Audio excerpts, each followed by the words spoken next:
And a quick 100, no, this has been 400 round update on the Barrett REC7 that I purchased in 2019 with all the 2019 upgrades, or the way it was in 2019. I believe that it was actually built at the end of 2018, and I was able to find it for sale online, even though it went out of stock recently, right before I placed the order. So the way the gun is set up right now, the way I did it, first what it comes with originally, the mag pull. Stock, it is a mag pull. I usually keep it extended about 2 inches roughly back, so and I still get a good press into the shoulder pocket. This is a 45-degree safety, which is on both sides, so it looks cool when you adjust it from the other side. The magazine dumping is very smooth. This is all stock. I don't know which company makes this, but this came stock with the gun. This is a Radian Raptor LT charging handle that is ambidextrous. Also came with the gun. It has a Barrett engraving on it right here. Magpul M Bus Pros sights. They came with the gun, stock out of the factory. What did not, I just pressed the, I sent the bolt forward. How funny is that? And revealing this beautiful bolt with the Barrett inscription over here. Beautiful and gorgeous. When the sun hits it, it's like a tooth and it shines like cling. Super bright, looks super sexy. And the color of this gun, the video still does not do it justice. It turns into gold when the sun hits it right. The paint on this is just amazing. Very smooth. I know in the earlier versions they used to have a handguard that was from Daniel Defense, but then they said that that was too heavy and they started making the handguards themselves in-house. Feels great. You have a long Picatinny rail up here. This foregrip is from Daniel Defense. I got it, but it was it did not come with the gun. Neither did this Vortex magnifier. Neither did this Holosun 503G ACSS reticle. Red dot. It's got a chevron and it's also got 3 bullet drops with a horseshoe on top of it all. And this flips to the side and you could stick it right back. One funny thing was when I put this on, it flew off. Okay, so make sure it's hard, Loctite, and make sure that this, no matter how tight you do it with your hand, is not enough. You got to take a vise or hand pliers and just tighten it a little bit more, and that should hold. What else? And 45-degree safety. This is a Geisley trigger. This is Magpul. This is Magpul. Daniel Defense. Holosun 503 ACSS. 503G. It's red. I was trying to find a green one originally. I couldn't. And what else? And there's a little storage pocket in here under the grip that I've used to store some microfibers and a wet lens cleaning cloth. And normally I store this gun in a gun sock. Oh, the flashlight. This is an Olight that I got. It's got a little over 1,000 lumens. Let me see. You can tilt this to the side, flip up the sight right here, like that. And then this little sight has a little knob here. You can bring that forward to open your field of view. Still getting used to everything here, but I did sight it in. It took me, drop this down. The other thing is, once this is up, I put a piece of invisible tape over here so that you can't see for now, but on the inside of the magnifier. But once this is up, you got to be careful because your magnifier is gonna, slide over. And this is as close as I could get it to the back. So what happens here is a small, I don't want the paint to wear off, so I'll put a little piece of tape. Drop this down, no big deal.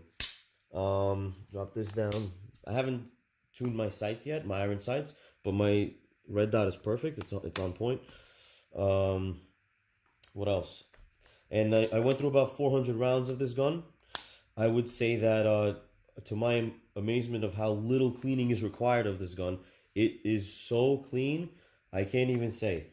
So just to take it apart, you push out this bolt from the other side as I'm doing it. Opens. Push this bolt out from the other side. It opens to reveal the inside. Obviously this slides out. Um, this is a buffer from the company H2, so it's upgraded. Everything is nice. Everything is like a top of the line. But because I guess it was fit together and finished by Barrett, everything feels so tight and premium, and everything doesn't nothing shakes, and it just feels like one solid piece in the hand. Then you have pretty much you take the bolt off. The bolt off, I was surprised you don't have to clean the bolt at all. You just take the bolt out as you normally would with the Raptor with the charging handle, pull it out, clean it. Okay, just wipe it down, and that little striker,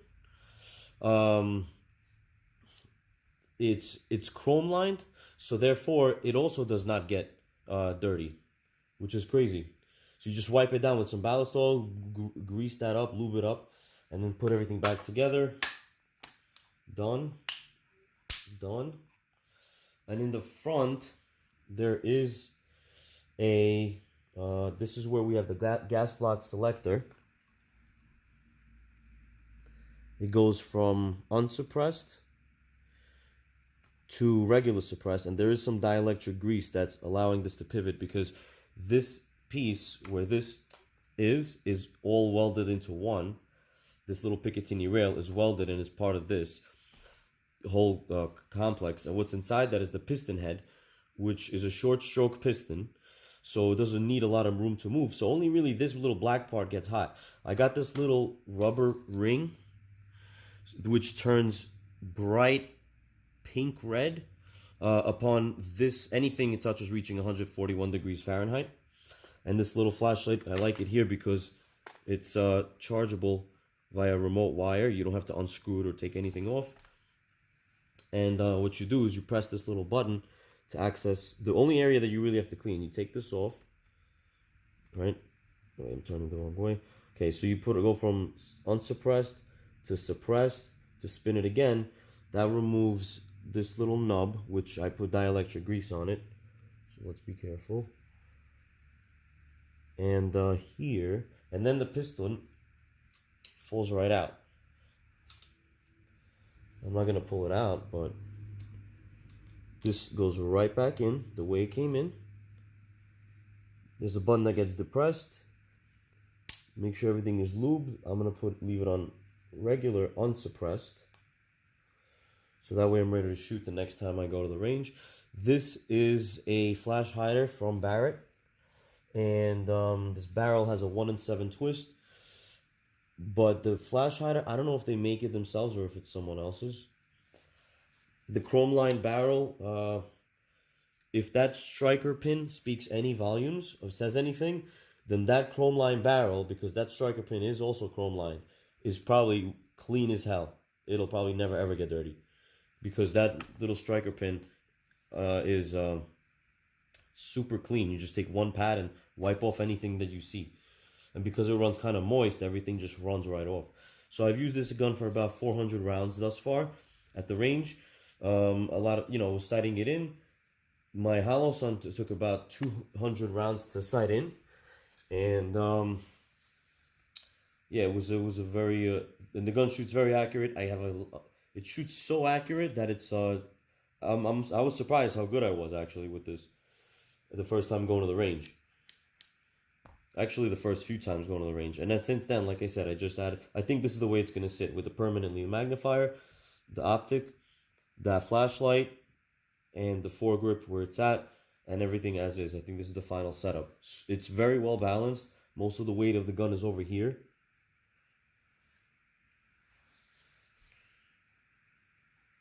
And it's gorgeous. When the sun hits it in the right angle, it just lights up like a tooth.